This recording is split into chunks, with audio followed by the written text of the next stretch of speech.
Salam sejahtera, saya Dr. Fiona. Hari ini, saya akan menunjukkan cara untuk membuat carta DIY untuk memeriksa tahap penglihatan mata.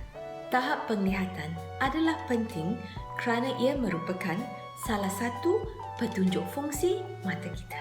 Kita memerlukan barang-barang seperti berikut: kertas A4 yang berwarna putih, cellophane tape, pensel yang tajam, pemadam, pembaris, pen marker yang berukuran sederhana serta pita ukur.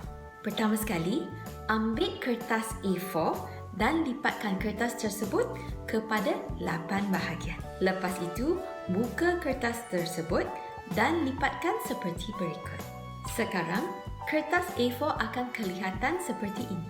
Kita akan menggunakan pensel untuk menandakan tempat di mana garis bertemu. Lepas itu, kita akan melukis kotak yang berukuran 4x4 cm pada tanda pertama. Untuk tanda-tanda yang lain, ukuran kotak adalah seperti berikut: 1.2 cm, 0.8 cm dan 0.4 cm.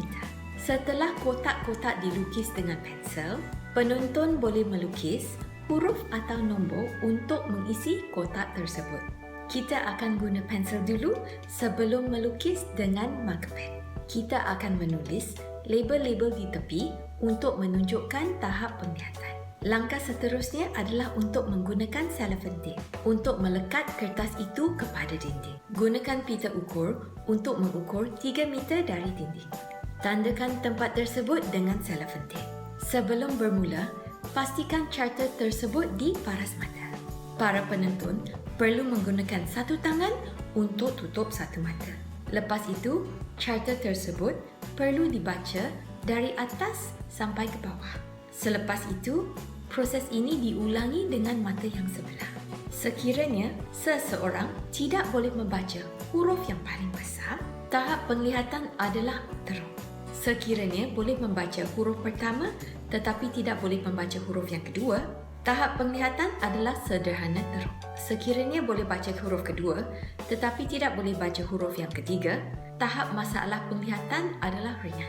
Sekiranya boleh membaca semua huruf dari atas sampai bawah, tahap penglihatan adalah 0.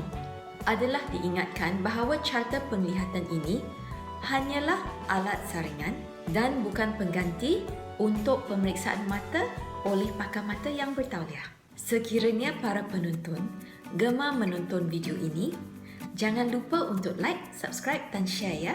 Sekian, terima kasih.